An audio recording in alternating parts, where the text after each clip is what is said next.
A big topic of conversation this season for this Eagles offense, what is going on with the Eagles run game?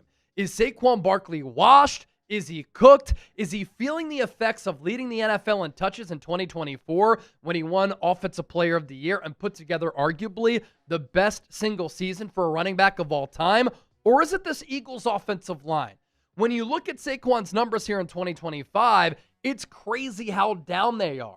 And it's wild with how talented this Eagles offensive line is and how great Saquon is with the running threat that Jalen Hurts is, that this ground game and Saquon haven't been able to get going. He doesn't have more than 100 scrimmage yards in a game all year. 113 carries for 369 yards, 3.3 yards per carry, and 3 rushing touchdowns. You compare his numbers through 7 games this year to the first 7 games of last year.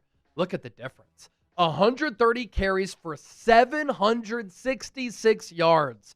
His yards per carry through 7 games a season ago, 5.9, and he had 5 rushing touchdowns. To me, this doesn't come down to Saquon being over the hill or him declining. I think that he looks great.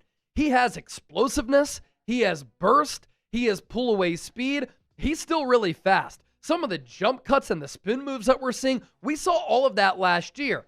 To me, the biggest issue with the Eagles' ground game is this offensive line. Plain and simple. They have not played well this year, and it's evidenced by them not being able to get a push, especially with their interior offensive line. So often this year, when Saquon has gotten a carry, he's met immediately in the backfield.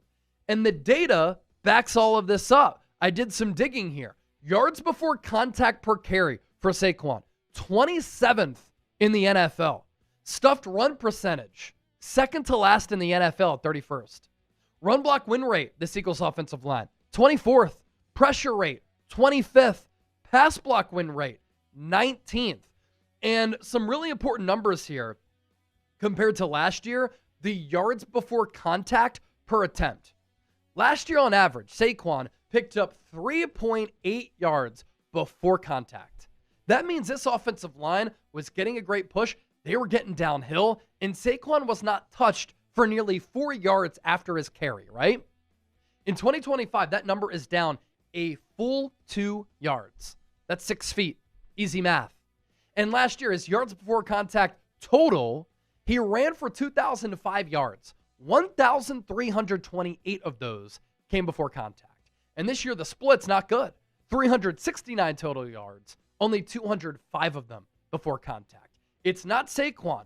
And maybe he can do a better job of taking what is there instead of trying to find the home run. He even admitted that. But oftentimes, he doesn't even have a chance because of this Eagles offensive line.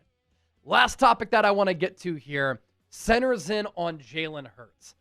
And people have been unrelenting in the comment section here on YouTube, on my social media pages, long-form videos, live videos, shorts videos saying, Chase, you can't flip-flop. You were calling for Jalen Hurts to get benched. This is when I know that we live in a toxic social media TikTok era where people look for headlines and people don't actually read or listen to the content. Because that video that I put out, which took off on social media, thanks to everybody who watched it, I literally said to start. I'm not saying that the Eagles have a quarterback controversy. I'm not calling for Jalen Hurts to get benched. What I was saying, a curiosity level of what this offense would look like with Tanner McKee because of some of the things that he does well that Hurts does not, piggybacking off of the Eagles' offensive struggles. The real ones know. I have been one of the biggest supporters of Jalen Hurts among all of Eagles media. I have gotten bullets thrown my way on social media in a verbal sense for me defending Jalen Hurts on X, on Instagram, and on YouTube. So for people to call me a Jalen Hurts hater, you have no idea who I am. You have no idea the content that I've done, and you have no idea what I've said. Because I have backed Jalen Hurts since he was drafted by the Eagles in 2021. Look at my Twitter page. Search @Chase_senior, do the tweet finder, and put in Jalen Hurts.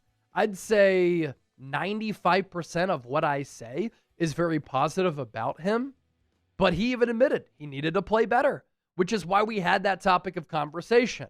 But I'll also say this. I know that Jalen Hurts has struggled at times this year. I think that sneakily, he is working himself into being in the MVP conversation. Eagles are 5-2, and a big reason for that is because of Jalen Hurts. And look at what he's done since week 3. Among all quarterbacks, he is 3rd in the NFL in touchdown to interception ratio at 11-1. He is 4th in offensive touchdowns at 13. He is 4th in passing touchdowns at 11. 4th in yards per attempt at 8.3. 5th in offensive yards at nearly 1,400. 5th in passing yards at 1,245. 5th in passer rating at 115. And in Eagles history, he is the highest passer rating among any Eagles quarterback through 7 games at 108.9. And what I love about Jalen Hurts, how smart of a football player he is. And we saw that with the biggest play in Sunday's game against the Minnesota Vikings. Let's do a little bit of a film breakdown here. Because in the biggest play of the game against the Vikings, Jalen Hurts displayed why he's one of the best quarterbacks in the NFL and how mentally he is so sharp and how he has such a tremendously high football IQ. This is high-level quarterbacking here. Remember, this is still a ball game here. 3rd down, ball spotted at the 37-yard line, Jalen Hurts in the shotgun, Saquon Barkley to his right. The Eagles could have run it here to try to continue to milk clock, force the Vikings to use a timeout, or they could go for the kill shot. And what the Eagles did here, as we know, go for the kill shot. And what you see here with Jalen Hurts circled, he is pointing to A.J. Brown, who is matched up one-on-one against Isaiah Rodgers. And this point faked out Isaiah Rodgers. Nick Sirianni mentioned this after the game.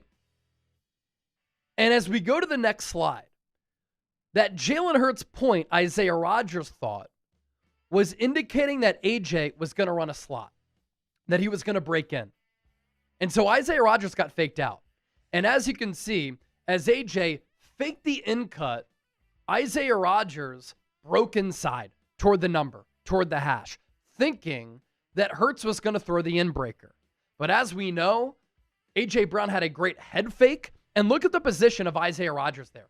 Clearly, he over-pursued, and he knew that he was in trouble with the direction and the momentum that his body was moving in.